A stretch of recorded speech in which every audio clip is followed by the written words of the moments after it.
my gosh, it is happening! Action Civil War! Hello, I'm Alex, part of the Call to Action crew, and we're going to see some awesome debates here today between two awesome managers within, well, actually, scratch that, not managers. They are within, the Action Army as generals, actually. What's up, my dude? What's up, Adam? Hey, how's it going? I feel like it's been a million years since I've seen you. I mean, look at you wearing a ball cap and you're wearing plaid. Who are you? Where's your t-shirts? Oh, they're all drying from I just did the laundry, so I'm sorry, none of these are ready to be worn yet for my appearances. So I actually ended up being kind of classy today. Sorry. Oh gosh, this just makes me so sad. And after I lost my last Star Wars match, I burned the Solo shirt that I usually wear. So there you go. You know what? Good. All right, so speaking of Han Solo match, Adam Witt, I mean, you were actually part of the Star Wars Tournament, obviously, very recently that just finished wrapping up last week. However, we're going to be diving into several debates today that are going to be really dissecting some of our favorite questions. We asked, you and I, kind of talked about on Facebook just the other day, and we were like, well, let's get these guys to talk about that instead. I don't want to think all that much. Why not? I'm very good at being judgmental about people's opinions on Star Wars and things about Star Wars, so that's good. Well, you are a, YouTube personality and beyond. So if you weren't judgmental, I would be kind of disappointed if you weren't judgmental. Yeah, luckily I can brand that now. That's my brand. Whatever I do now is my brand. It's like, Adam's a little this way or that way. I'm like, that's my brand. Exactly. It's all about the brand for sure. All right. Well, speaking of the brand, PLD himself, he is sitting at 0-0 technically. So he is a brand to protect as, the big Star Wars dude when it comes to the Action Army. Let's go ahead and welcome him in officially. Paul DiNuzzo. Hey, what's going on, everybody? How's it going, Paul? It's going very well. How about you, sir? Settle a bet. Is it DiNuzzo or DiNuzzo? That's just a long-term thing. It is DiNuzzo. It is spelled DiNuzzo, but okay. Gotcha. But obviously the pronunciation, the Z does a lot more in the. You say the Z. DiNuzzo. You can't just casually say DiNuzzo. You have to be like DiNuzzo. Ha ha. Had your end in there a little bit. That's what my grandfather always had to do. You had to have the hand in there, so I had the end in there. But funny enough, you also found out you're not actually Italian. Which is the funniest thing in the world. I'm adopted, and for 43 years, I was told I was an Italian boy, and I did one of those ancestry things. It turns out I'm Irish. Welcome to the club. Welcome to the club. As a McFarland, welcome. Yeah, you have to switch all your holidays that you over-celebrate at that point, right? It did. My love of Jameson suddenly made sense. So you can't have any lasagna. You can't eat pizza anymore. You're done for it. Let's go eat some taters and fingers. That's the way to go. Let's not go crazy. Just saying. You're either Irish or you're not, so you gotta figure it out. Yeah. All right, well, over to our next competitor. He is also a part of the Action Army. He's never officially debated with us before, but he is no stranger to not only debating when it comes to the Action Army and the generals debate, but he's also a winner of such debates as well. So welcome him in. It is the director, Mr. Alan Smithee. Hey, be quiet over there. I'm busy. How's it going, everybody? Call to action. Love to see him. Love to see it. AKA the director, for sure. So many great movies, by the way. So many great movies. Hollywood production's slow right now, so there's not a lot of crappy movies for me to make. But, I'm ready for the next one. But you can take the credit for others. That's the great thing about being you. You don't necessarily have to. If you could just say, no, that was mine. I actually do direct these movies, though. I directed Blood-Sucking Pharaohs from Pittsburgh. They didn't want to finish it. They bring me in. I finish it and edit it. That's the secret. Well, editors are low-key, one of the most important people when it comes to any movie production. Oh, sure. That's so true. Now, I just realized I'm the only one without a ball cap, so I'm going to change that. All right. It's ball cap day. It is. I like it. There you go. First 400 kids get a ball cap. Ball cap season. I got my alien ball cap. I was going to say, was that the Nostromo logo? See, I can recognize that. Woo! Harry Dean Stanton. Pretty far away. There's a lot of people in the chat, so thank you so much for hanging out with us. If you're not familiar with what we do over here at Call to Action, please give us just like this video, give us a comment. We'd really appreciate it. Just go ahead and subscribe. We definitely try to do cool stuff over here. But just let you know what Schmoebates is. Schmoebates is Schmoedown-themed, the debate show that I host every single Wednesday at 9:30 Central, 7:30 Pacific, where we dive into Schmoedown's best questions that we really need answers to. And I invite two competitors to really come on, and so we can watch them debate to the death, to the blood of all things Schmoedown. But this match is going to be specifically going to be geared towards a Star Wars tournament. Hence, Adam, you are a part of it, and so I'm excited to see your perspective on some of these arguments today. Now, you also I'm excited to have perspective. Yeah. I don't always have that in a lot of things. Sometimes it's just a blowhard, but here I've got perspective. You have the perspective, the best perspective. Let's be honest. Okay, so let's just go ahead and dive into it. Like I mentioned, what? Excuse-moi. I don't know. We're all old. No, you're making us younger. That's what he's saying. We're all the old guys. Yeah. You're You're blowing the curve. I don't know what that means. That's not really far off, you know. We're old men, and you're the young one here. That's what he's trying to say. You're bringing the average. You're blowing the curve. Down, so. All right. Well, wrong. I guess that's good. Okay, sure. Let's run with that. Okay. So, I thank you, Jake, for letting me know about those questions that I mentioned. I will get those links over to you ASAP.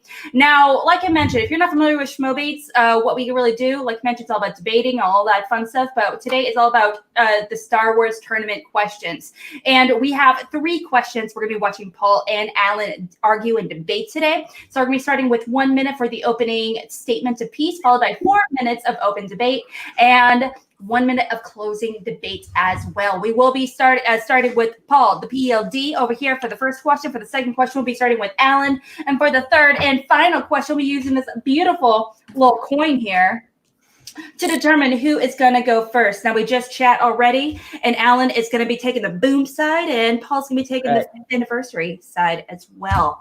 All right, everyone, are y'all ready? Let's do this thing. I'm ready. I'm ready. Okay. All right. So Some Star Wars, baby. Star Wars. I'm about to say my favorite Star Wars movie is actually the one directed by Kevin Smith. So, all right. Let's go into Adam, please do the honors of reading the question for the first one. Gentlemen, what do you think was the most important challenge in the Star Wars tournament? There's a whole bunch of challenges to pick from, so I'm excited to... One could argue that challenges changed for forever at mid-tournament. Yeah, not even kidding. Okay, you have 1 minute piece. Like I mentioned, we'll be starting with Paul. You have 1 minute starting now. Well, let's face it, this was the tournament of challenges that got more and more progressively challenged throughout the entire tournament. But the key word in that question is important. And I chose Ender Dimilana versus Joseph Scrimshaw, the sudden death one, because that is the only one that actually made sense as far as turning the tide in the match. All the other challenges were fun. They were silly. They were engaging. They brought up controversy, but none of them really changed the outcome of the match. At the end of the day, this challenge won Andrew Dimilana the match. The other ones, they're fun. I'm going to use my time right there. That's all I need to say. Oh, confidence, yielding. Nice. Never run for office. Excited. Or is that like the perfect response to running for office? Okay, moving on. Moving on to you, Alan. You also have 1 minute to let us know your pick for most important challenge of the tournament. Starting now. All right, I picked the Quevedo versus Cabrera match and the Key Mundi challenge. The Key Mundi challenge is important because ultimately they reversed the challenge after the actual match occurred. It might not have affected the outcome of that match, but it did affect the point value for the faction. Okay, they changed a knockout to a technical knockout, and they got an extra point, I believe, for the faction. And ultimately, it's also important because they've literally edited the challenge out of the match. Because of the fact that they reversed it later, they've re-edited. So the Key Mundi question is the last question in the match now. In the original match, the challenge happened, Key Mundi was upheld, and they went on to 2 more questions. Ace still won ultimately, but they've deleted that, and Twitch doesn't keep those things up. So the YouTube version of the match will always be the way it is without the challenge. Oh, I still got 5 seconds, and I'm right, PLD, whether you like it or not. Okay. Always have your catchphrase ready. Well, okay. I love that confidence on both ends. Now, obviously, when it comes to the Star Wars tournament in particular, it's talked about nonstop, especially now by like on set and backstage and everything, how important these challenges and these tournaments have been in this tournament in particular. So I'm excited to really see them really battle it out. Adam, what do you think about these picks initially? Initially, you know what? I completely forgot. There's been so many other interesting challenges, and I did end up in a Facebook conversation because I raised a challenge on a different question, not in the Star Wars tournament, but a Star Wars question from Inner Geekdom, just as a curiosity, not realizing it would start a whole debate, but a great debate nonetheless. So I completely forgot about the sudden death one. So that's actually, I'm like, oh yeah, that one started it all, because I wasn't even watching that one before my match. But the contrast between that and then what happened in my match was very interesting to me. But that is such a good point. And that is, that's kind of exciting. And I kind of forgot about the Key Mundi one as well, and that changed the standings. So these are good points, actually. For sure. But what Adam is trying to say as well is that you didn't pick him, so you both failed. Yeah, so you excite me. You can't beat 3 challenges, huh? There you go. Okay, so you guys got 4 minutes to really kind of place your arguments and really kind of pick each other apart and in each other's arguments as well. You have 4 minutes, and I'll let you give you the countdown. And starting right now. Okay. I'm sorry, but it's a great challenge. It's a unique challenge. It's definitely unique, but the word is not unique. It's important. And the point system, yeah, okay, so you got 1 more point. But at the end of the day, just the fact that it got edited out, it's not a deleted scene story. It's not about what we need to not see anymore. It's so important, we don't even get to see what happened after the match because it changed it. But it's not, comparatively, you have a match that Dim and Lana, it's a perfect game. And if that challenge doesn't happen, it's the game. This match is still going at this point, potentially. Scrimshaw almost had a perfect game too, and his answer was almost right. That's why they had to challenge.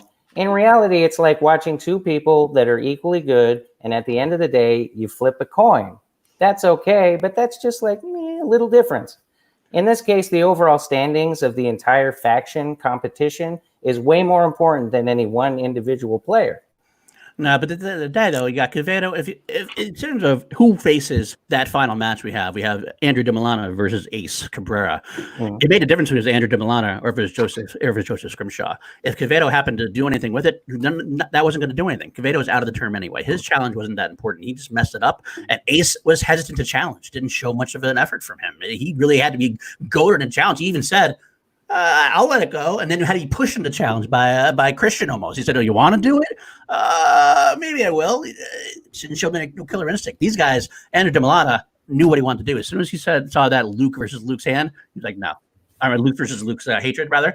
You knew right away, this is it. This is my chance to do it. I'm going to put that tournament down because I'm going to win this match right here, right now. And that's why it's the most important one. But at the same time, we don't want to make up fake characters in the Star Wars universe that don't exist, like Key Mundi. And that enraged the fans. The chat board lit up, and people were like, what?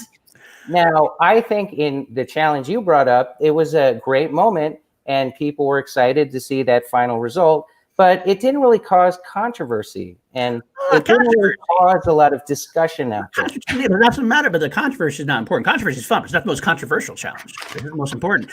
If Scrimshaw faces Ace, do we have a different outcome in the finals of the match? Is it a different outcome if Scrimshaw faces Ace rather than Andrew? I don't believe so. There's a lot of potential there. We don't know, but I know that Josh Quevedo wasn't going to be Andrew DiMilana or Ace Cabrera in the finals the way they played.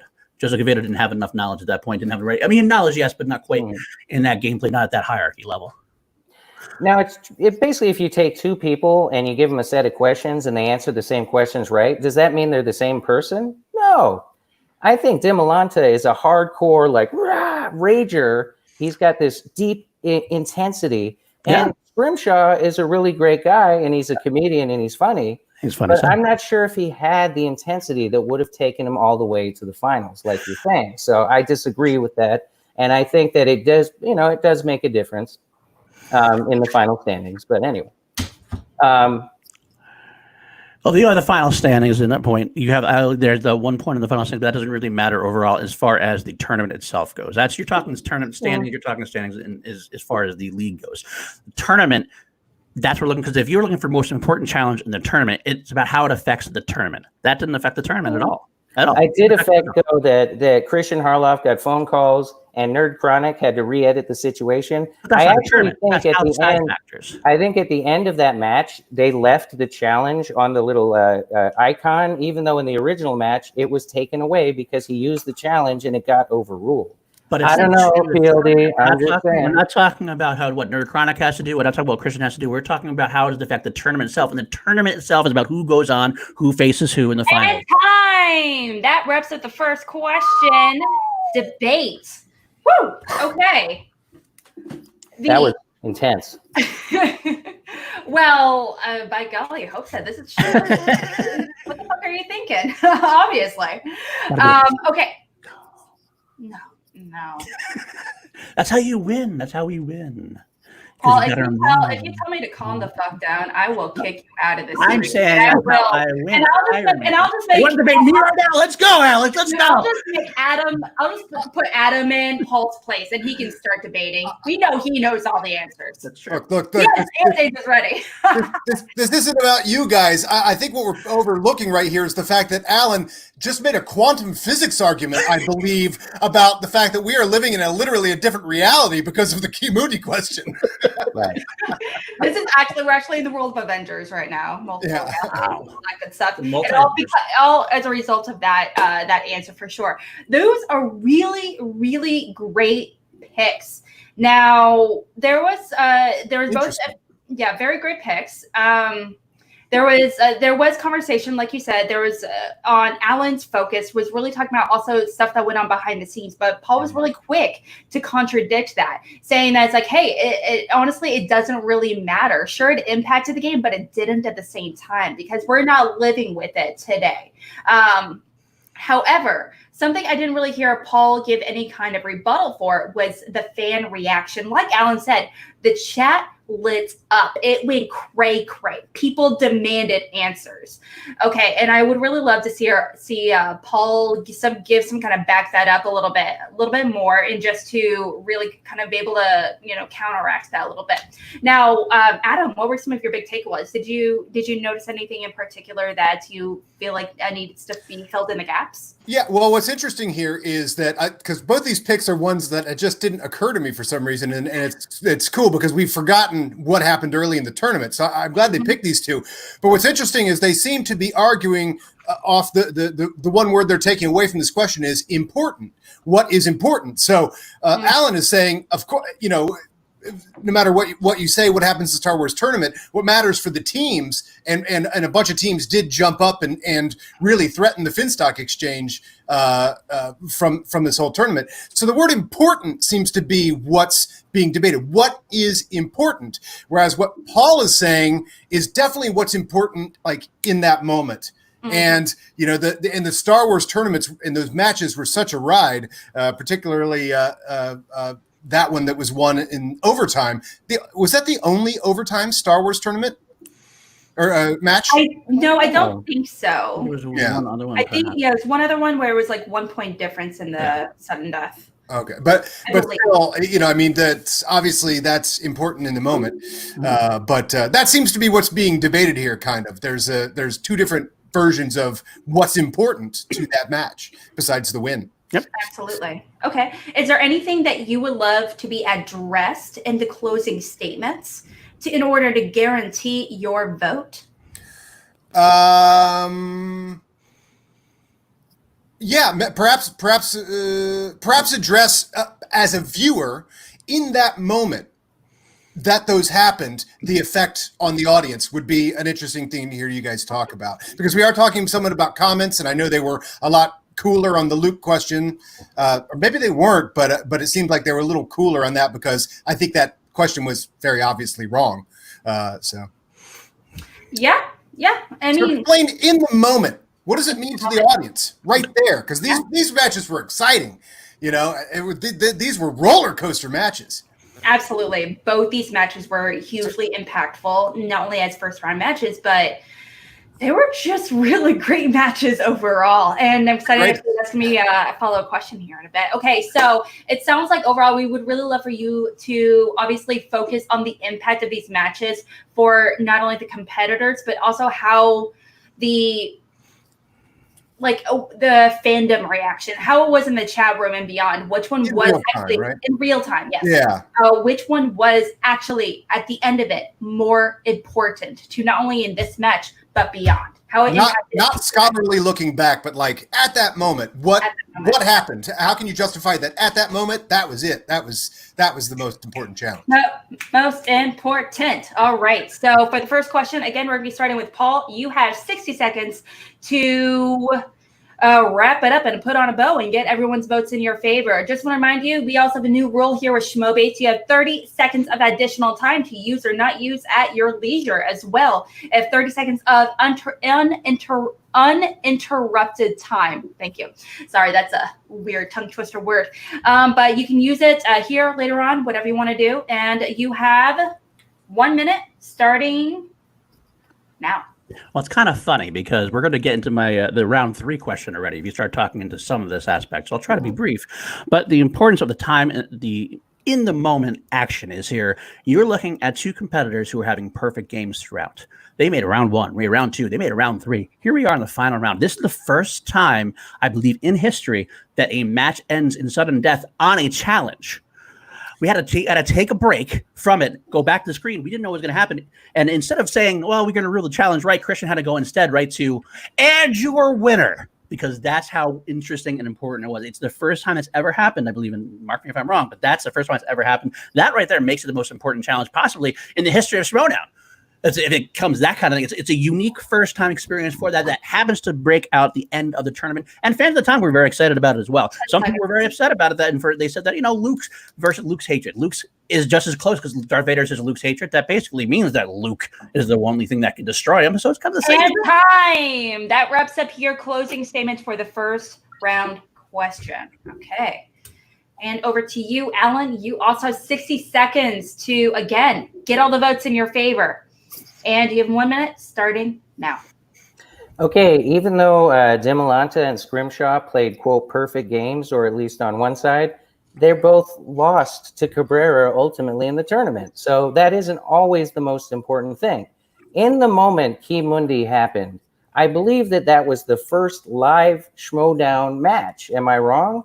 Or I'm sorry, that isn't live in front of an audience, but the first live on the computer. And when people saw the challenge happen in of itself, they were wondering, like, how do challenges work on a live show? We don't have 10 minutes to wait that we can edit out later. So the whole audience was basically seeing kind of the mechanics of it. And I also think at the end of the day, I understand Luke is not the right answer, but people get real upset when you like mess around with Star Wars names or get the wrong planet. We've had that one before, and that didn't go down very well.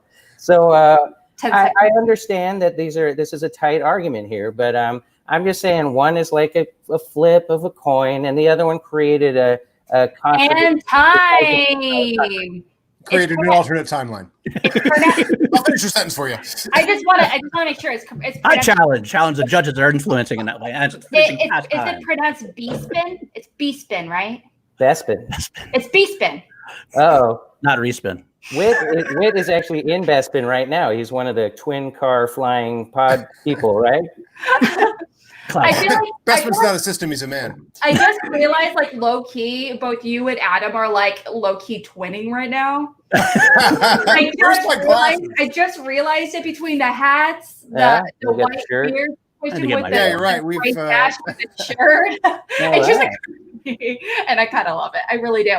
Now, okay. Now, I don't know if you had a chance realize I check it out in the description box below. But we're actually doing something a wee bit different as far as the voting process. Where instead of using Twitter to vote, we're actually going to be using this new website called Pollmaker. And so, in order to vote, you have to go over to that link. Let us know who you think should win. Now, I don't want you to vote for Paul because you're like, Paul's so cool, whatever. Or vote on Alan just because he has a dope looking hat, whatever. No, we want you to vote specifically, exclusively on these arguments today. And now, like I mentioned, also Adam and I, we're also here to not only be awesome and moderate and all that good stuff, but at the end of the day, you guys, the viewers, are the ones that are going to be determining who's going to walk away with bragging rights, who's going to be walking away with the winner. So that's why I say it's really important to go vote. Definitely. Not only here, but in general. Obviously, just saying. I Did like we get this out? Maybe. All right. Okay, so we're going to be moving over to the second question here in a few moments. All right. Okay, Paul, Alan, you want to take a breather? Do you want to grab a snack real quick before jumping into the second question? I think we're I good. leave that up to PLD. I'm okay. I'm You fine. okay? What I'm are you, always Adam? How you I'm feeling? warmed up, man. I'm warmed up. I did a couple push-ups before this. I'm ready to go. Woo! Let's do this. Yeah. I'm nuts. Let's talk some Star Wars. Woo! Yeah. I don't know why that took me so off guard. I'm nuts. I'm out of control. I can't handle Crazy. myself. I can't handle all this. We're wild Whoa, and we crazy got guys.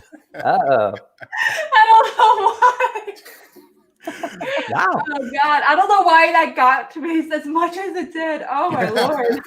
Broken out. I don't know why it just got me. It's Star Crying, Wars. literally Star Wars crying does this right now. Okay, so I'll do anything for a laugh. Just ask all of my grade school teachers. oh my God. Oh man, that's crazy. Or also, alternatively, go and check out Adam's Schmoebate from a few months ago against Paul Preston. It was a delight. Thank An you for absolute plugging delight. that still. That It was so I good. rewatched part of that and we're insane. It's pretty fun. It was wonderful. I didn't want it to end, but I knew we're human. We have to have it end at some point. Okay, we're going to be diving into our second question. And Adam, please read the second question.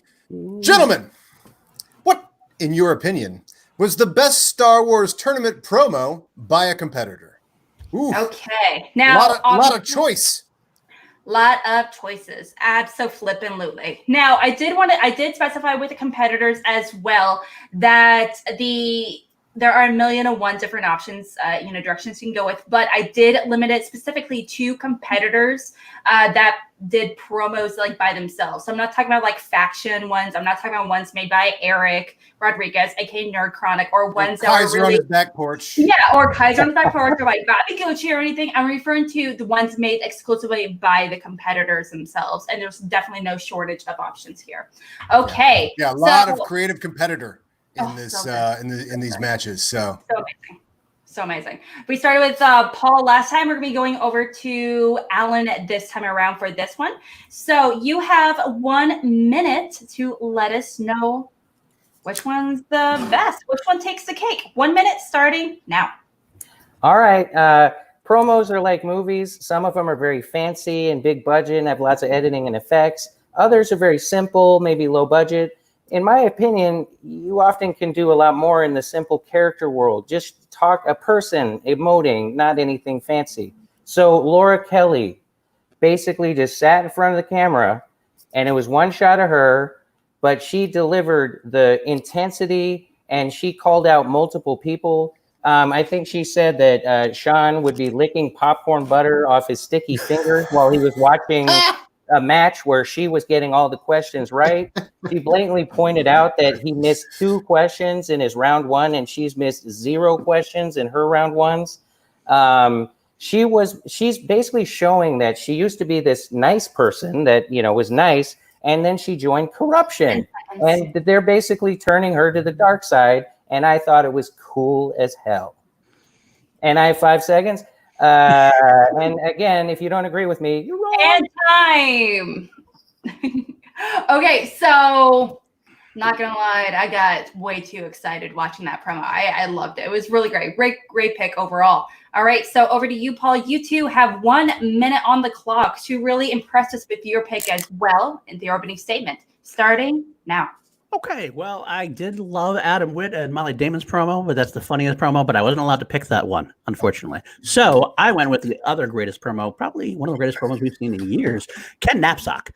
Granted, now this was a one when Ken Knapsack came back to playing for the Star Wars division. You talk about cinematic, let's talk about promos or little movies. He created a whole new character right there in his backyard. Free with the R2-D2 breathing mask, drinking out of the Darth Vader cup. It's the little things. It's the subtle things. It's the drinking through the mask. It's the talking to Wicket. It's the screaming at Wicket. It's the bringing up of ham salad of all people. Bringing back the Star Wars ham salad reference versus Han Solo. He gets into Christian. He gets into everybody. And then at the end, though, even though he's crazy and even though he's acting this lunatic style, he went into a very serious moment and said, you thought you were going to go on. I'm an old man. I'm not fighting anymore. But I'm here, and you're going to have to face me to win your destiny. And it was just an old-school professional wrestling promo like I've ever seen, and he's one of the best of all time. And time. Great opening statement. Absolutely. These are both wonderful picks. One of Laura Kelly going to the dark side and really bringing out her inner Vader, but also Knapsack. It's Knapsack. So I can't wait to hear you guys really chat about it. Now, Adam, obviously, how do these compare? More importantly, how do you feel about them comparing to, your promos and your amazing ones? Well, obviously, Laura, it was a great turn to the dark side that she did, and she didn't really get to show off herself as a character prior to this because she was in some of the 5-ways and stuff. There's no promos and things for that, so that was really cool. It's like she kind of like burst onto the scene in a way, even though she's already been on the scene, but by doing that. And yes, Ken is such an old pro at that you're like, what is Ken going to do with this? How's he going to vary this up? How's he going to play all of the Kens that he has on his Ken keyboard, basically? But and the corruption point is very good too, that she's very, very within her faction by doing that. I felt that neither of them were nearly as clever as Molly and I. When you look at the idea of, many people have done the joke of handing something to someone or whatever. We know that's pretty funny. But to take a moment from Star Wars and actually imitate that moment in there, boy, that's really clever. But we're not here to talk about that. We're not here to talk about that. We're not here to talk about a collaboration between two people who are competing together to create a greater work that can stay and stand and be known to people long after the match, long after the results of the. But we're not here to talk about that. You know what? Man, now I really want to talk about it. God darn it. Okay. We're going to be going into 4 minutes of open debate to really kind of chat about Laura Kelly's journey to the dark side, as well as Ken Knapsack going further into the dark side, I guess. So let's hear it then. Okay, you guys got 4 minutes starting right now. Okay, Alan, again, the key word, best. You want to most improved? Laura, definitely. She won her first promo. She was very timid, very else. She even said at one point she was scared to face Alex Damon, I believe it was. The Christian called her confidence. Turn around, you said, wow, this is a great promo by Laura Kelly because she's shown some more character commitment to their corruption character. But still not there yet. You still don't have the pro that Ken Knapsack is. He took in different little aspects, made it cinematic.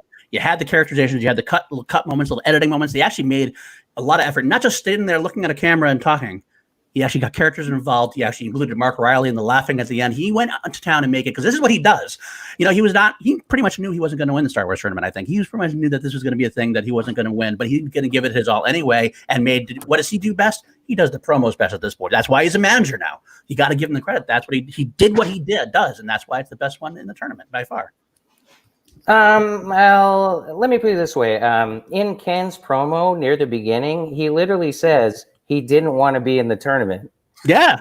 And he made it better for it. He slipped that in at the beginning. Right. And I actually made a Streamlab comment on one show recently, and I got to ask him, I got to say to him, like, I love your promo. I think it's great. You should make all the promos. And he was like, well, I got to tell you, it wasn't really fake. I just didn't really want anyone. I don't want to go too far, but he basically said, like, he doesn't even want to be in this thing. Which makes it even more important. Makes it even better that he does because he didn't want to do it, and he still did. He still hit the ball out of the park. It's like the aging veteran limping up to the plate, and guess what? Still cracked it out of the home run. Imagine if he actually wanted to do it. Well, hey, and I love Ken. He represents gray-bearded people over 40 like me. So he's one of the people I would have liked to have won. But I'm going to tell you, both of those got good responses, but I'm pretty sure that like the hype around the Ken promo is now not so hype. And the hype around Laura Kelly is that she has got a bright future in coming matches. And I would never say she's timid. She was, just a nicer person in the past before she went all full dark Ray. You know what I mean? We're not talking about what's in the future, though. We're talking about the best one right now. Laura, maybe next year Laura will have the best one. Maybe Laura will get to the point where she's even as good as Ken. Who knows? I don't mean to go to the future. But right now, the best in the game. It's like having the MVP of the baseball league and you have the rookie. Rookie does well, but you want the MVP coming up in the World Series Game 7, and he gets a home run. And I'd like to say this, though, just for COVID-19 protection. If you have a mask on and it gets COVID on the outside and then you drink water through it, you got COVID. But anyway, that's just a comment, Well, that's true. We're not talking about the most socially or medically conscious promo again. We're talking very true. Very true. Promo indeed. And I mean, like I say, I think it's like the Clerks. My pick is like the Clerks of promos. And since Kevin Smith is coming into the Schmoedown, like that movie is ingenious and it costs like very little. Low budget. It's the most low budget movie I've ever seen in the theater. And I love it, not because of how it looks or if it's fancily edited, but because of the content, because of the people, the script, and what they're saying. Laura had better content than Ken? Because that's what you're trying to argue. Like I said, Ken's content to me was, I don't really want to be in this thing right now. And I'm kind of thinking about it, spitballing. Laura had a confidence and she knows exactly what she wants. And she's probably going to get it. But he used that to the end because at the end, he did say at the beginning he didn't want to, but by the end, he was all in. It was a building, it was an arc of a character, an arc of a promo. By the beginning, he felt like, I didn't want to do this. But at the end, he was very serious. He was like, you know what? You're not going to come over. You're going to be facing me. You're going to be scared. You're facing me. You're looking on your side. You're seeing Ken Knapsack. And that actually made me scared a little bit. I actually started predicting. I initially picked Ace to beat him. And after that promo, I was like, I think Ken might actually have some chutzpah left in him. He kidnapped Wicket and he's keeping Wicket hostage in his house. Wicket is a great addition to the promo. Thanks for bringing him up again. He screams at Wicket. And time. That wraps up our open debate for our second round question. Right. Okay. So that one. Okay. I really loved. There were several different things I really enjoyed about it. Both of you guys really talked about visualization, the hype that went into these characters, and like this idea of kind of comparing it to sports like baseball and all that good stuff. I felt like it was really great. What I do really want to hear from you is with something I haven't really heard you guys either really mention all that much is the hype surrounding these promos. How do people not, Alan, I know you mentioned it briefly, but really, what was the fan reaction? How did everyone react on the social media, How did people interact with them from then on? What was their reaction, not only to that itself, but also the character development? So I'm kind of curious to kind of hear some kind of follow-up to that, since I didn't really hear that addressed all that much. Adam, what did you think? Well, I think Paul keyed in on it there. A good thing is that we are talking best. So, that's a good point from the reactions. And it is interesting that after all the tournaments were over, when you looked in the comments, people were still talking about Laura, which I thought was interesting. And Ken, definitely a home run from a veteran hitter, is an interesting point, but let's just go to best. I'm interested in what was the best in just that promo. Mm-hmm. Absolutely. Yeah, when it comes down to it, we want to know why it was the best. These are obviously two fantastic promos. I've seen multiple times. One of them a little bit more so than the other. I'm not going to lie, but I won't let you know which one. So some of them are really rewatchable. Some of those promos you can just watch over and over because they were well thought out and written. Some of them are really written and a really good collaboration between the people. But we're not here to talk about that. Let's continue. Yeah. But like I mentioned, not only reaction, but how it fit into the match as well. And I feel like that is very much needed in order to make a great promo. You need to have the match to really back it up as well. Okay, so we are going to be going into our closing statement. And like I said, from last time we started with Paul. This time we're going to be starting with Alan. So we're going to be starting with you for the closing statements as well. Please address some of the things we wanted you to talk about, but also feel free to address any gaps in Paul's pick or whatever it may be, and to really solidify everyone to vote in your favor. You have 1 minute on the clock starting now. Okay, a good promo is about hyping you're going to win and getting in the other player's head. Ken Knapsack didn't even mention any specific opponent. He isn't talking directly to anyone, so it's not really psyching anyone out. However, Laura Kelly directed all of her intensity at Sean Sullivan. She called him out multiple times.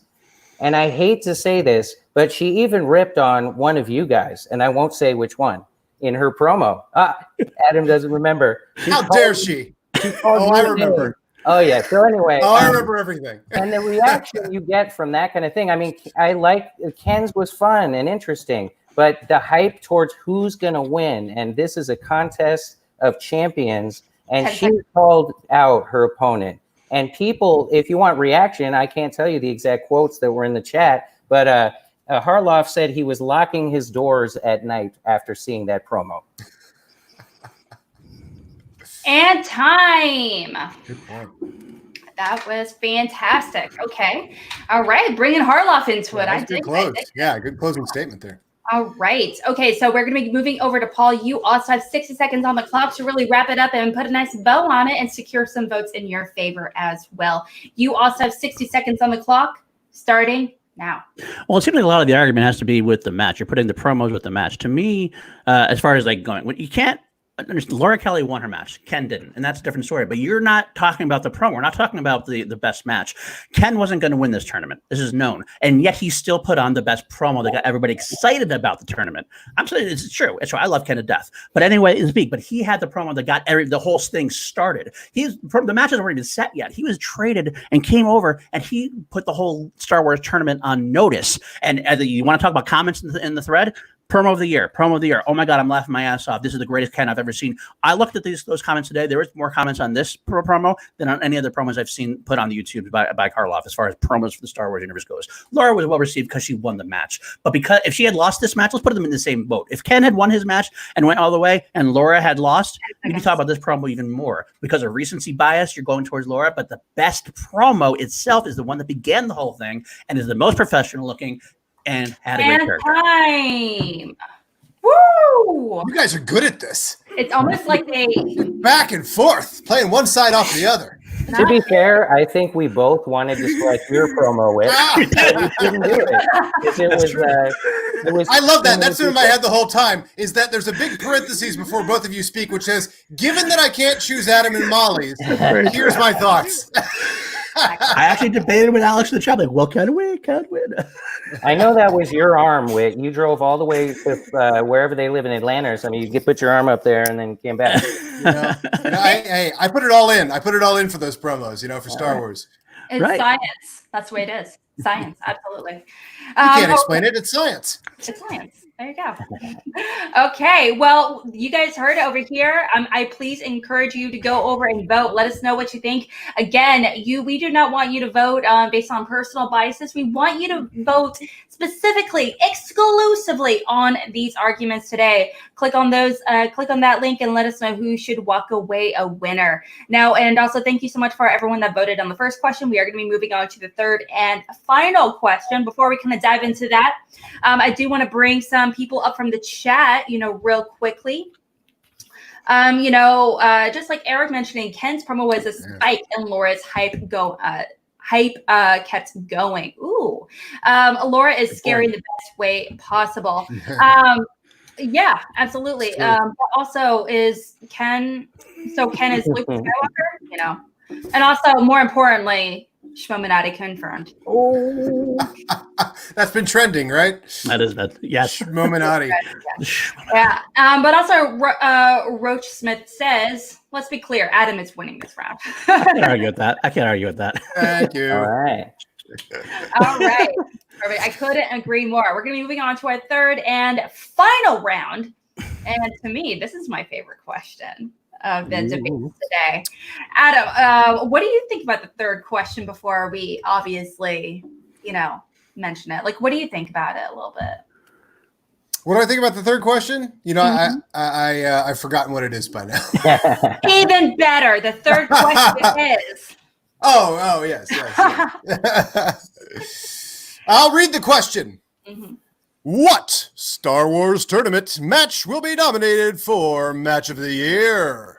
I'd also make the argument that every single match in the Star Wars Tournament could be nominated for Best Match of the Year. Amazing, 100%. They're all amazing for so many different ways. And so let's go ahead and hear it. You have your pick or the litter, so let's see which ones is going to win.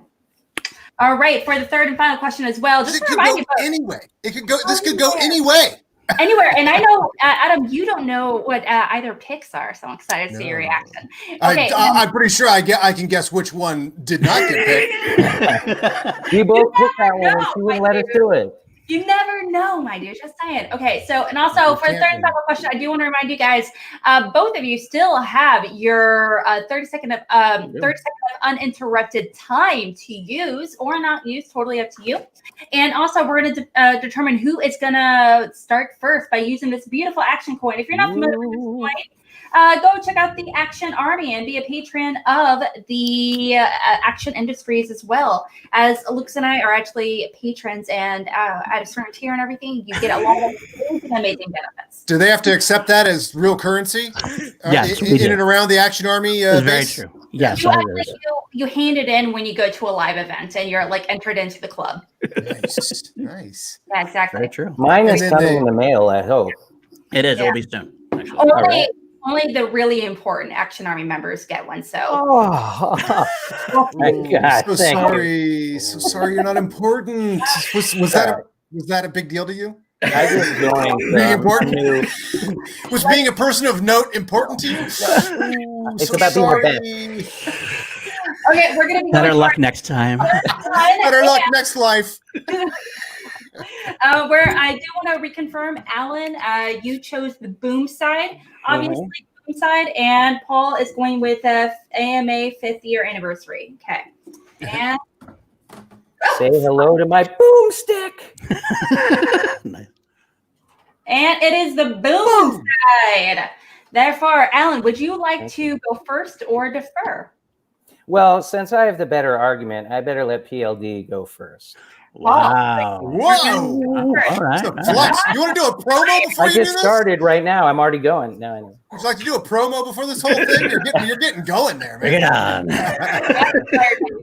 Inspired. All right, Paul, you heard the man. You're going to be starting first for our opening statement for our third and final question. I'm so curious what the answers are going to be, actually. All right, you have 1 minute starting now.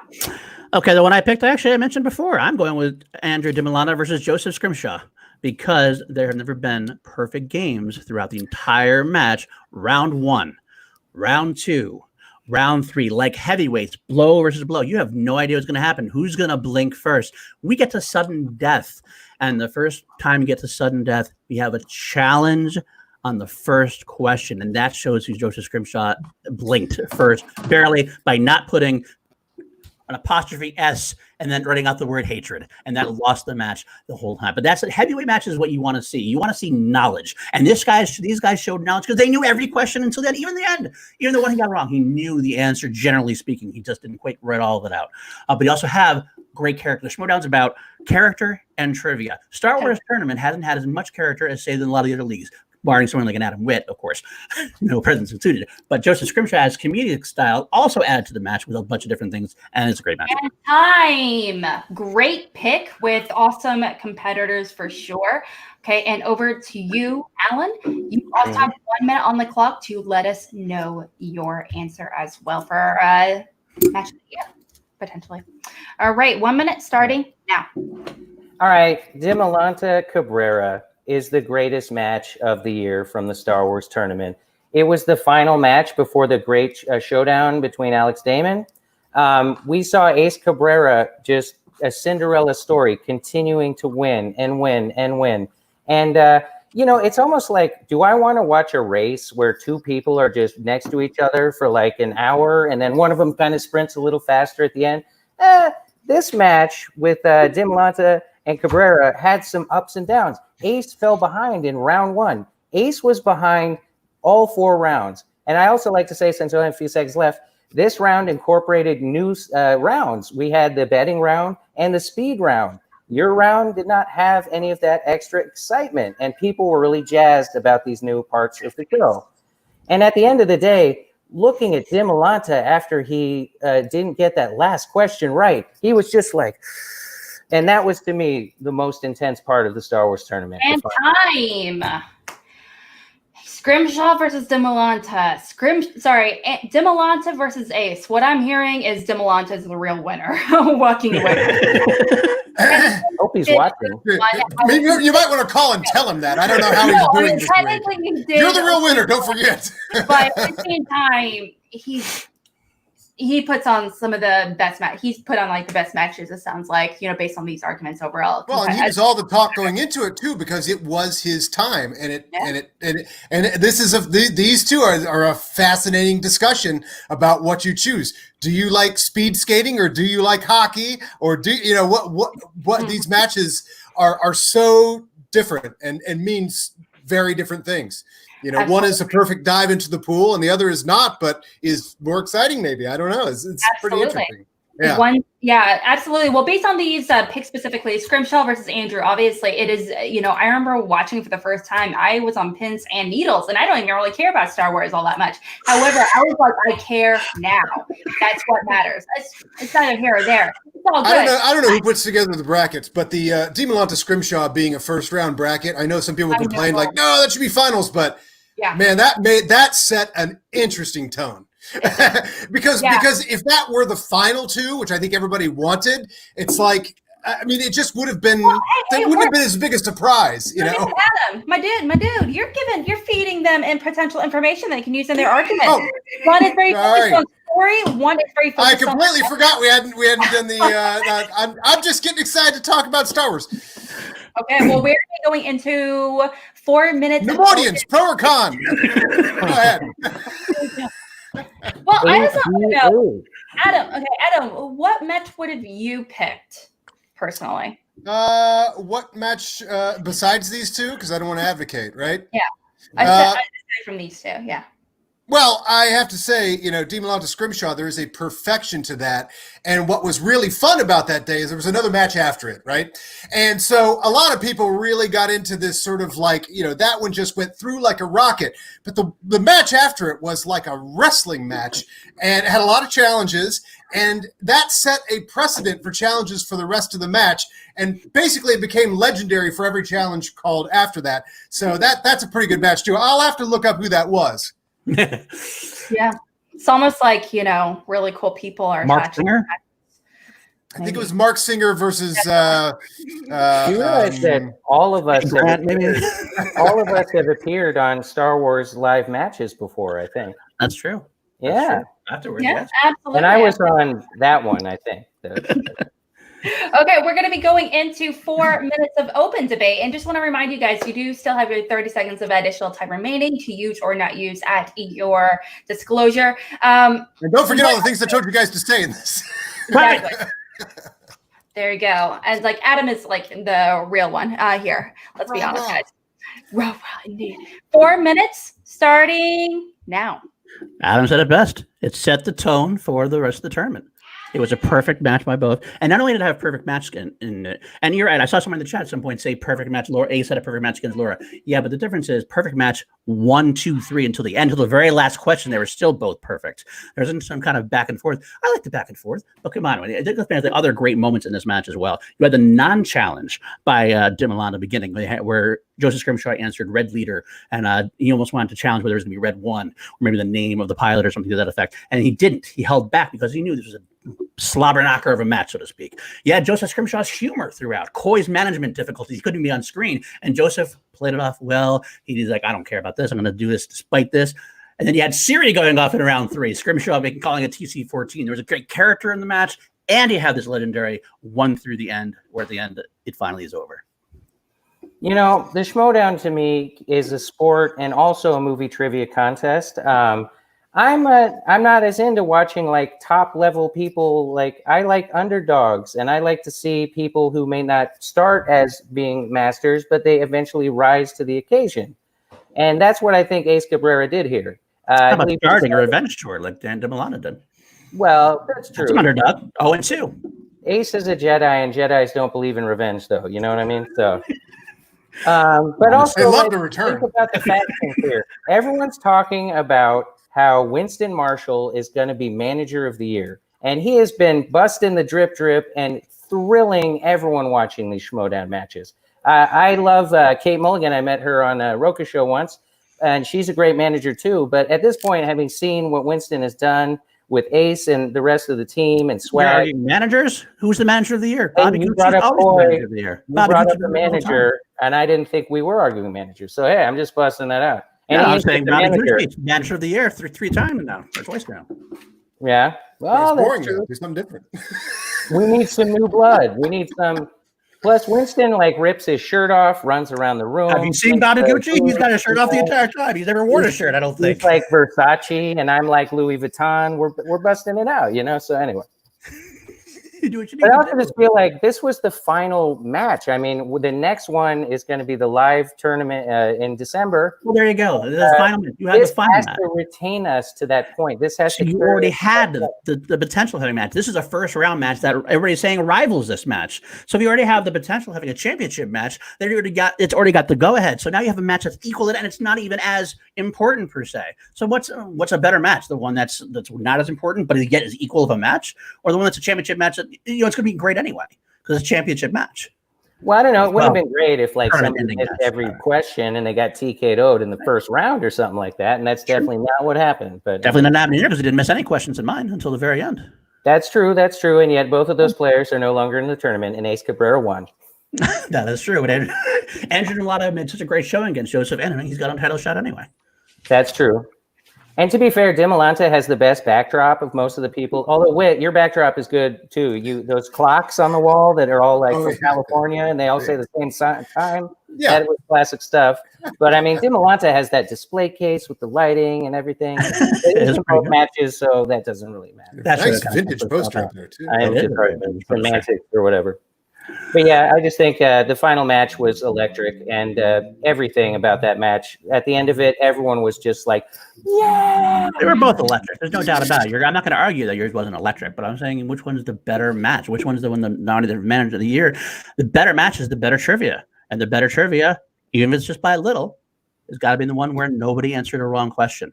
It was barely wrong at the end. Again, it's trivia challenge, and that's great, but I like watching people, like not just two people running in a line together, and then at the last second, there's a little sprint. Or character. Time. That wraps up our final question open debate.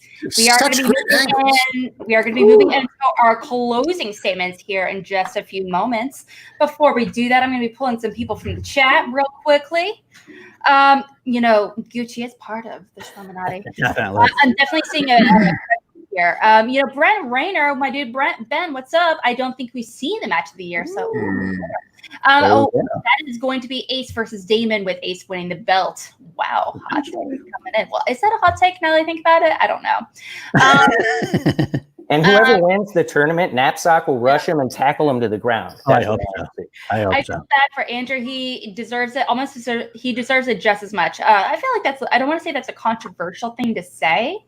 But at the same time, I don't, you shouldn't get a belt just because you deserve it. He did amazing. And But these things are so decided by a micron slice of the knife. It's crazy.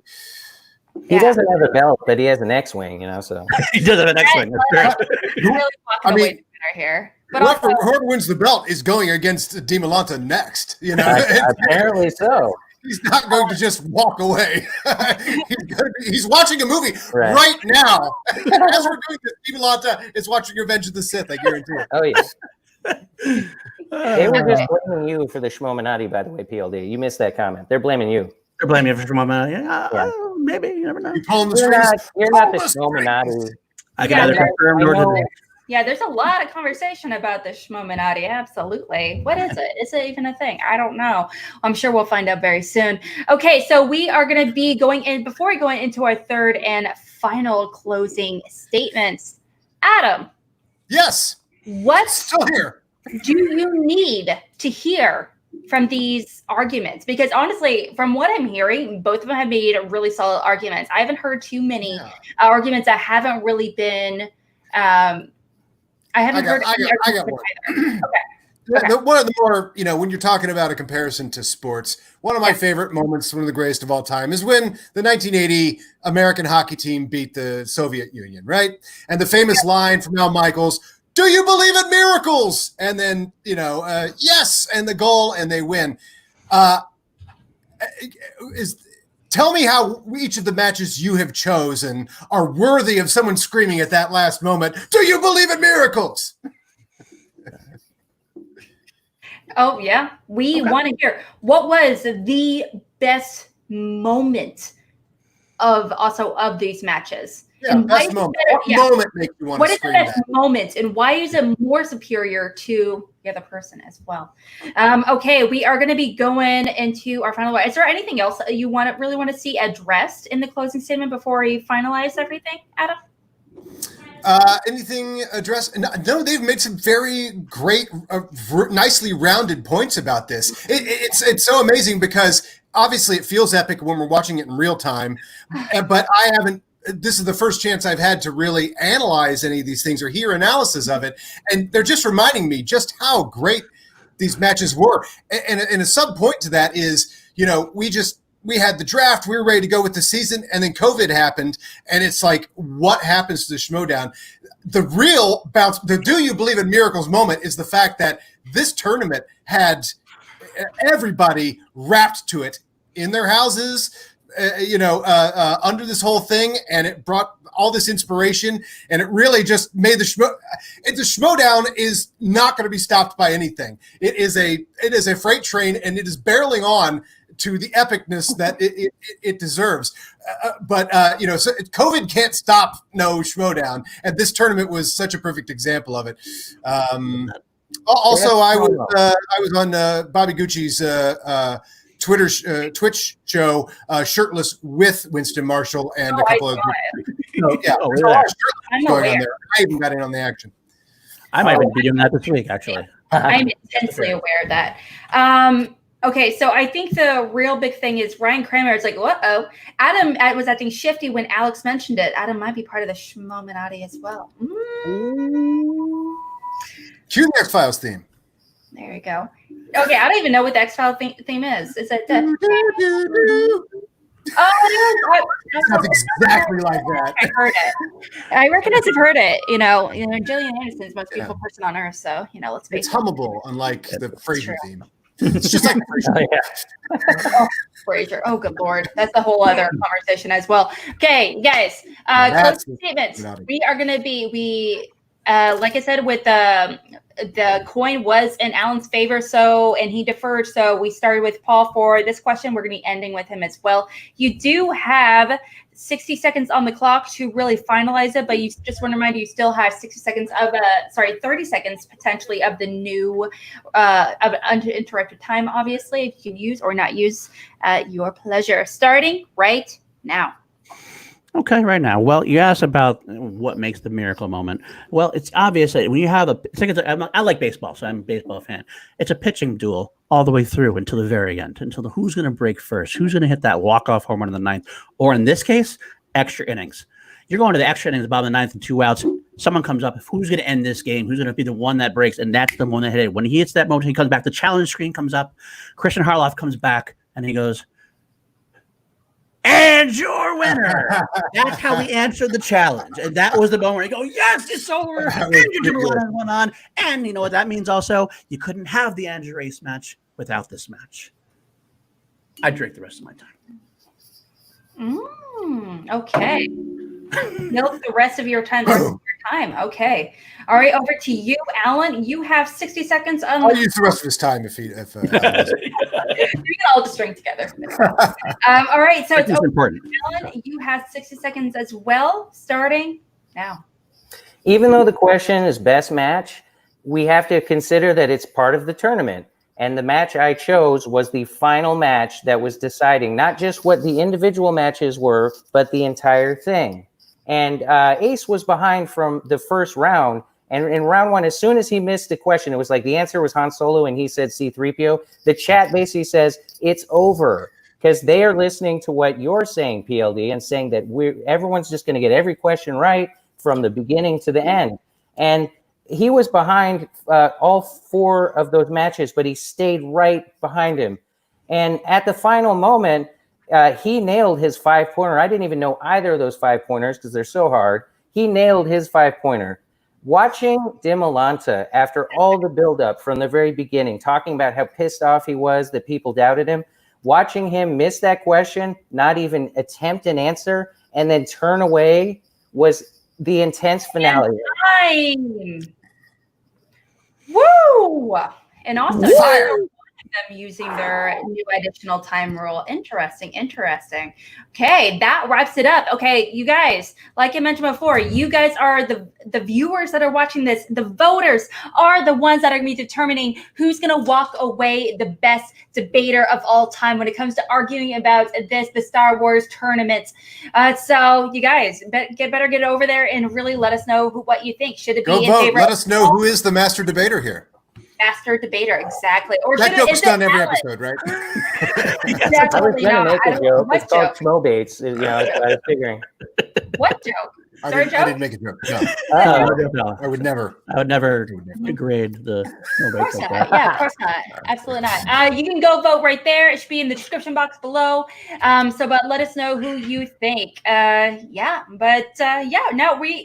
guys have 10 minutes to let us know in the meeting.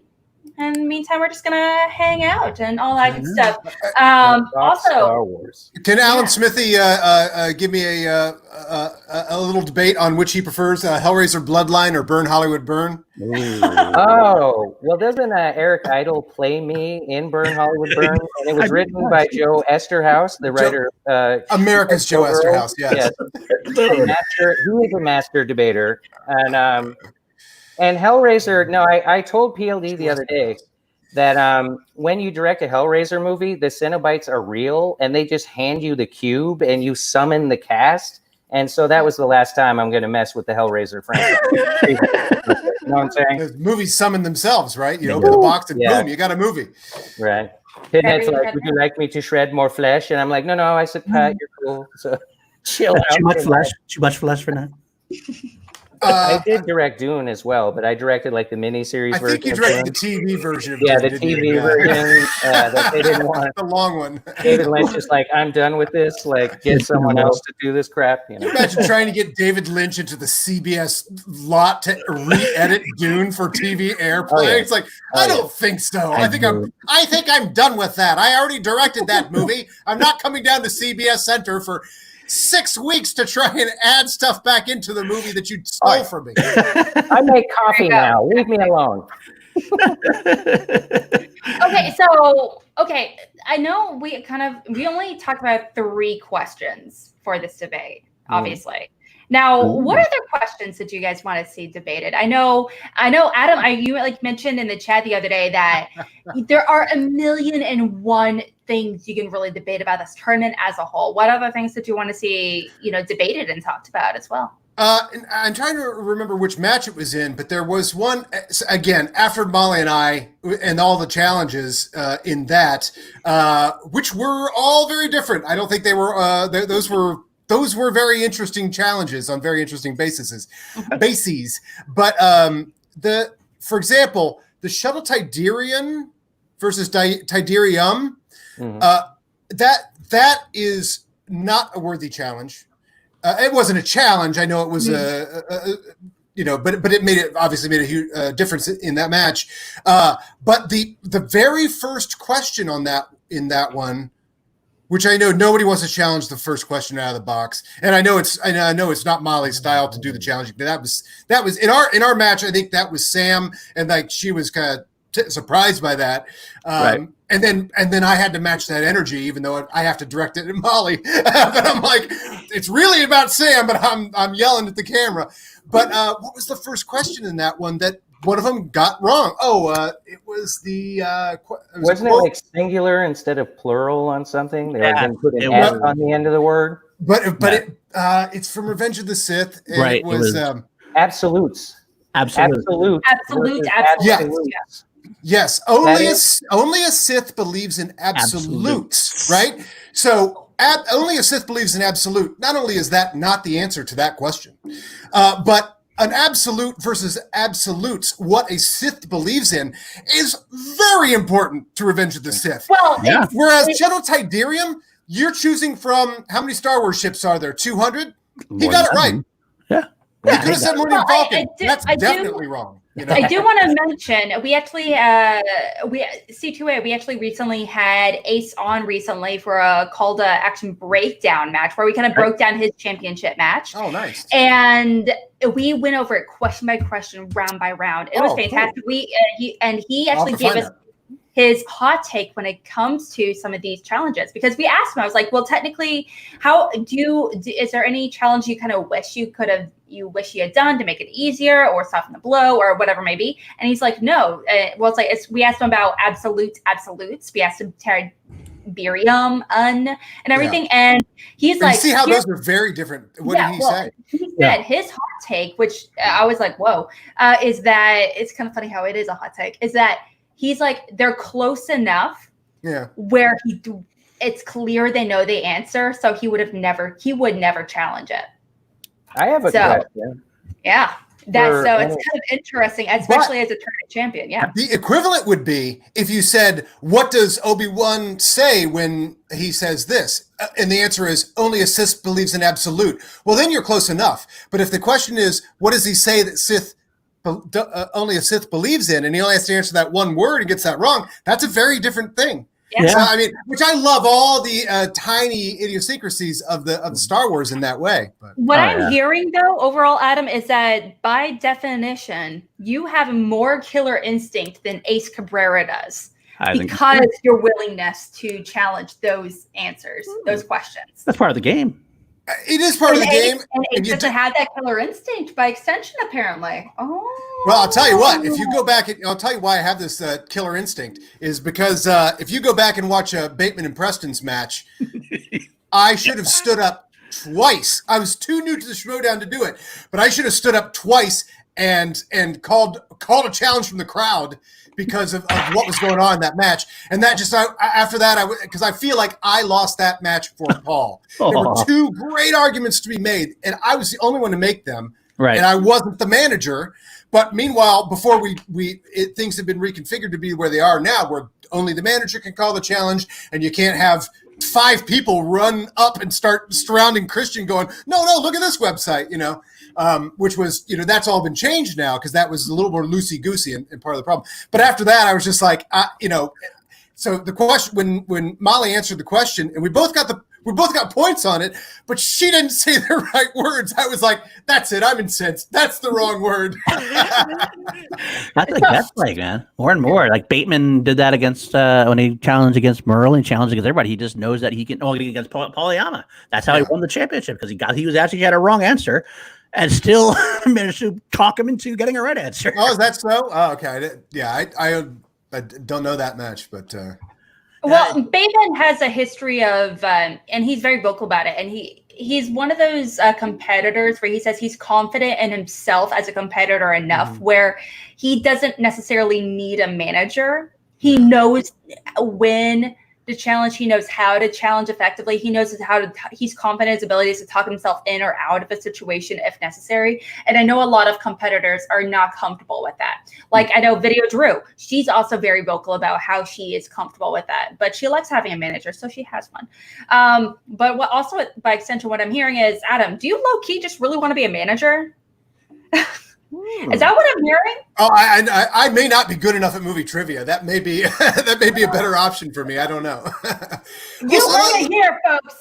He's not going to be a competitor. He's going in for a manager next year. He's going into the draft. I wouldn't have said yes, except for my appearance in the match against Molly. I do definitely come off more like a manager than a player in that match. But you love being part of the dungeon, though, right? Yeah, exactly. No, yeah. Kaiser's the manager. Yeah, no, he's. Yeah. And I do love also in the match when my manager comes up and he looks just like Walter Sobchak from Lebowski. I'm like, this is the best. This is the best faction. That's God, 2 minutes ago. You guys love had 2 minutes remaining to vote. It's also better. It's also good to have a player who is knowledgeable in trivia enough. I mean, because we know some managers like Bobby Future, for example, aren't knowledgeable in trivia. So to have somebody who has the charisma to go, no, we got to challenge this because of that. Well, and in Star Wars, it's impossible for a manager to really be effective because. Yeah, I mean, because it comes down to the very parsed arguments we're making here. And it's like, you could never expect a manager to, I mean, it's like for Star Wars matches, you're basically there for all the other encouragement, but making a challenge, I mean, the Tidarium, I mean, I'm sure Kaiser knew that word. I mean, I'm sure, whoever knew that word, but, Yeah, Saladin doesn't know all the Star Wars stuff, that's for sure. Yeah. Well, that was what was funny about that challenge is it took Christian going. It's so funny when you see a challenge not get called, but then you see Christian go, and then Sam goes challenge. You're like, oh, okay. The leading challenge, basically. I mean, Ace didn't want to challenge. Christian was right to go, but it took that for Sam to go, challenge? Challenge. Yeah, but Tom McKiller Instinct, that's what I said before. Ace didn't want to challenge either for the same reason. Ace just was like, he even said, it was like, well, it's actually Kiadi Monday, but I mean, I'll let it go. But I was like, yeah. Oh. Yeah, that's interesting when to let it go and when not to let it go. I mean, I look back at my match and I'm like, I don't even recognize that guy. I'm like, hey, I turned into a crazy person instantly there. Hey, Witt, would Stinky be an acceptable name for a Rada? Yes, it would. See, I said that to Alex in a comment, but they didn't know what Stinky. Or I think it was depending upon the question. Ahsoka called him Stinky. So it's a yeah. That question was just who was in the ship. So Stinky was in the ship, also, or Rada or whatever, Yeah, you could say Stinky, absolutely. You could say Anakin, or you could say, Right. Annie. Yeah, right. The midichlorians, the Wills are inside Anakin, right? Right, the Wills. Yes. They called Ahsoka Snips. Oh, I got a great theory on midichlorians, by the way, but we'll save that for the next time. I'm all in on it. Yeah. I did a lot of Star Wars studying, and it's not just like I am not a list of words type studier. I watch it and obsess on it the way I did when I was a kid. But in just studying for the match, watching the movies and stuff, I was like, I came up with all kinds of new Star Wars observations. I was like, wow, I really haven't watched them at this level. But anyway. Absolutely. Oh, right. You guys, you heard the timer go off. We have our answers. We are going to find out who's going to be a winner today and who's going to be an LOSER. All right. Okay. So we are going to be diving into it, and we have the votes in. So starting with question number 1. What was the most important challenge in the Star Wars Tournament? In the Star Wars Tournament. No pressure. With 57% of the votes in favor of DiMolanta versus Grimshaw. Oh. Congratulations, everyone. Congratulations. Dang. I mean, I think we're all winners here. We are all winners, definitely. That's just the first question, though. So that's first question. Not done yet. Absolutely. Not done yet. Question number 3. Number 3. Which is, what Star Wars Tournament match will be nominated for Match of the Year? Match of the Year. In favor of 58% of the vote. Nail biter. DiMolanta versus Ace. And for our final question, Moving to question number 2. What Oh, was the best Star Wars tournament promo by a competitor? That's Star wait, Wars I pointed the wrong way. I think. Your competitor. Yeah, it's not the way you'd think. Dude, get it together. With 58% of the votes, it is Kidnap Sucks Backyard promo against Cabrera, meaning the winner tonight, sitting at 1-0, it is Paul DiNuzzo. I'm coming for you, Bateman. I'm coming for you. I'm coming to get you. You killed it. I love it. Good job. Great arguments here. This is very interesting. Kept me on my toes there. Definitely kept me on my toes. And your winner! Yes. You guys, congratulations to Paul and Alan. We're going to be chatting with you in a hot second, but we're going to be taking you off the screen for just a minute there. Paul, how you feeling, my dude? Oh, good. Because I'll come clean now. I was able to jump first and get my round 3 answer first. I took Damon versus Scrimshaw, or Dimilana versus Scrimshaw. When Alan took the other one, I went back and rewatched it and went, oh, fuck, I should have taken the other one. So I think Alan actually had the better chance. I would have voted for him too, to be honest with you, when I was after the fact. So I still had to craft my answer and try to do as well as I can. But I had a lot of fun. I love talking Star Wars. You know that. I love you? No. Crazy. I just love that both answers in each one of these cases had a good point. You know, Yes. like that's how thick this Star Wars tournament was. And I got to be a part of it. I can't believe it. It was so Maybe I fun. just sit around and watch this one happen. Absolutely. Well, obviously you're no stranger to debating. You're no stranger to Star Wars, talking Star Wars and all that good stuff as well. And now in the future, who would you love to go up against and debate against, in the future as well? Well, there's a lot out there I'd love to go. I mean, of course, the goal is to face Bateman for the belt, but I know a long way from that. But if you want to, if you win 2 matches, you are guaranteed a spot in the championship. Yeah, in the tournament. Absolutely. Towards the end of the year. So okay. you gotta win the next one. Okay. But who would you like to go up against in the future? Let me see. We have a lot of great people out there. A lot of great people. I'd always be up for a chilled action Civil War. Little Danielle Ramirez. I would love that, but she'd also kick your ass, considering her record. No, I say that with all the love in the world because she is sitting at 3-1, and you are sitting at 1-0. So calm yourself, my dude. Calm yourself, considering your record. I will face anybody, anytime.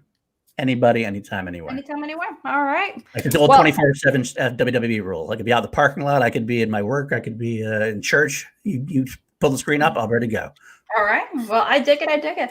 All right. Well, for future reference as well, where can we find you and everything you're doing, everything you're working on as well? Oh, God. Okay. Chilled Action with Danny every Monday. Next Monday, we have Eric Zipper on. You can also find me. Going to be a good one. That's one. Action Industries. I run the Ben Bateman and Drew Guy's Patreon. So patreon.com/Team Action. And I do Class Action on that show with Richard Eric Jarvie this Sunday at 9 p.m. Pacific. We're joined by Ben Bateman, counting down the top 5 Tony Scott movies. Oh man.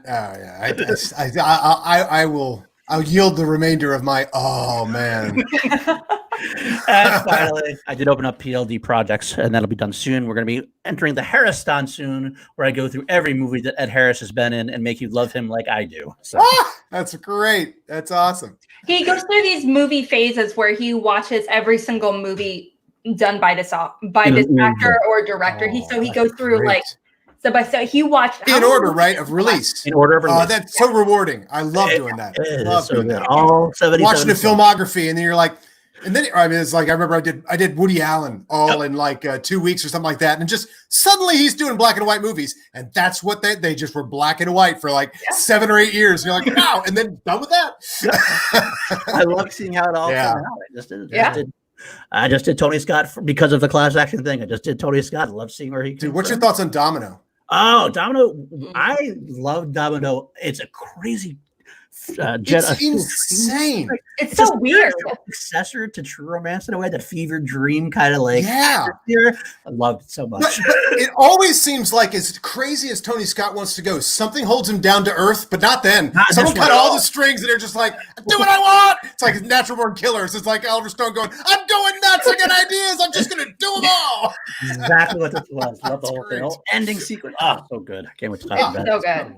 Well, I cannot wait to hear more about your Tony Scott reviews and all that good stuff that you post so religiously on the tweeters and the tweetums.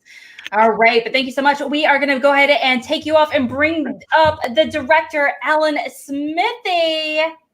What's up, my dude? How you feeling? Hello. Good. Hey, Director of Birds too. I love this. Oh, I was going to say that. Yes, the Bird sequel. Alfred Hitchcock didn't do it right, so I had to come in and fix it. But anyway, you know. Yeah. Hey, Domino was written by Richard Kelly, the director of Donnie Darko, who's basically permanently in director jail now and may never get out again. We'll see. Why? He made Southland Tales, which was a very expensive bomb, and it was very pretentious. And then he made The Box, which was like a Twilight Zone episode. Oh, that's like Cameron Diaz and James Marsden, right? And what's his face that played Saruman? Frank Langella? Is it Langella? Yeah. Langella. Yeah. And he unfortunately, sorry, he didn't play Saruman. Never mind. Forget me. Sorry. How genius I'm is thinking the wrong dude entirely. It's amazing how forward-thinking the cast of Southland Tales is, though. He looks like a genius in retrospect. You're like, oh, you put The Rock, you put what's his face? Sean William Scott's in there. Some Saturday Night Live people in there. Yeah, but Justin Timberlake. Like, before anybody was putting Justin Timberlake or The Rock in a movie, they're both in one movie. It's great. Yeah. Thank you, Ben. Yeah, absolutely. Well, you are currently, technically sitting at 0-1, but the thing is, I think you're one of those amazing people that, can debate, oil from a thing of butter. So, I feel I need to have you back on. Absolutely. Is there anyone in the future you would love to debate? Oh boy, well, I'd love to go all the way to get Ben Bateman, but that's just like setting the sights at the maximum height, so you can try to get there. And I've at least debated in front of Ben, so he knows that I lost, but that's okay. Anyway, but I'd love to be back, and thank you guys for having me on. And PLD, if you're still watching, I was proud to debate such a popular guy in the Schmoedown. So. Paul is like low-key one of the most beloved people in Schmoedown. You're not even kidding. He's up there with Eric and everyone for sure. All right, but overall as well, where can we find you and catch up and check out whatever you're doing as well? Oh, well, I have a pseudonym, Ryan G. Chandler 1 on Twitter. And you can always check out my IMDb page with The Birds 2 and all those other kind of wonderful films on there. Yeah. So I hear you're working on an Underworld movie. Oh boy, more of those. Dude, I love Underworld. Hold your tongue, okay? Are we going quick back again, or are we recasting? What's going on? They're so ridiculous. I love it. I really do. She's got to be in it. That's so funny. She just stopped doing movies except for those. Right. Such a thing like, this is my thing now. That's it, and that's all I do. It's like Mila Jovovich with the Resident Evil movie. Yeah, right. She did Love and Friendship for Amazon. Oh, that's true. Pretty recently, though, right? No, that was like released like maybe a decade ago or something, or like at least like 5-8 years ago or something. I think that's a Witt Stillman movie. He was like Metropolitan or something. I was wondering what happened to him. Yeah, Metropolitan, Barcelona. Well, he made a period film. This is his period version of the same kind of movies that he used to make. So Last Days of Disco. Oh yeah. Mm-hmm. Yeah. But I will also be watching the Before trilogy. That's something I have to do in the future. So yes, that was okay. Check it out. That was my pick for Alan and I. We were recently on a generals debate, which I won somehow. But the question was, what is the best movie trilogy of all time? And so Alan chose the original Star Wars trilogy. Someone chose the Sergio Leone trilogy. Someone chose the Dark Knight trilogy. And I chose the Before trilogy. Oh, what a diverse picks. That's awesome. I want to hear that debate. Yeah, it was like really intense. So definitely go check it out. It's really cool. That's such a diverse picks there. That's awesome. It got really intense. It was a fun time for sure. Oh yeah. Mm-hmm. All right. Okay. So we're gonna check out your IMDb page, Absolutely, and check out on Twitter and all those good places. And also, I also included links to all the socials and everyone down below in the description box. If you just don't want to type it out, you just want to be like, click, copy and paste, win, bam, you're good to go. All right, thank you so much. And let me go ahead and bring you up. Yeah. All right, Paul, Alan, and lastly, Adam, where can we find you with all your amazingness and every single thing that you're doing and all that good stuff? Adam. Who first? Oh, me. Well, I go to the movieguys.net, Movie Guys on Facebook, Movie Guys on Twitter. That's where Paul and I put out all of our wacky little experiments. We recently did a sports commentary to the entire movie Star Wars. And the entire movie. And so that's on our Vimeo page or subscribe to our podcast feed as well if you just want to listen to it and sync it up yourself. But yes. So yeah, and we're always coming up with other wacky ideas. We just came up with one that we're gonna try and shoot at the end of the month. That'll be coming up sometime probably at the end of the month or next month. That's pretty funny. It's our first in Schmoedown parody. Well, I guess not. We already did the Star Wars with action figures. Anyway. It's a free-for-all with action figures. Free-for-all with action figures. So, yeah, but we're planning another parody, another in-universe parody. I'm excited now. I'm excited. Yeah, it's pretty fun. All right. Keep your eyes open. Subscribe to all that stuff, and so you get alerts and everything because we do some fun stuff. Definitely. You're so cool. Absolutely.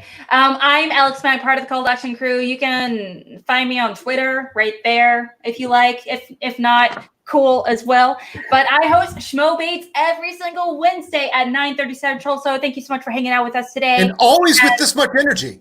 Yeah. Always. All day, every day. You don't get a half Alex. You get a full Alex whenever you tune in. Look at that. There's her secrets. It's my super cold brew coffee. That's it right there. All right. That stuff will get you going. That is rocket fuel. Boy, it does. Yeah, but you can check me out every single Wednesday where we argue and debate, do the test on all things Schmoedown. So, but also, hey guys, we just wrapped up the tournament, and I am actively looking for competitors to really come on the show and debate in the future for these Schmoedown questions. So if that's something you're really into, shoot us a tweet, send us a message, and we'd really appreciate you, and we'll get you on the list. And who knows, I might end up DMing you, asking you to come on Schmoebates sometime for sure. Okay.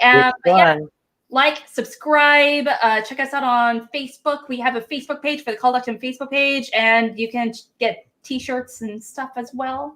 All that good stuff. Subscribe here. And if you like subscribing, subscribe. Yeah, all right. Like, subscribe, all that good stuff. Comment, all that stuff too. Yeah, a bunch of stuff. I like liking things. Actually, that's literally true.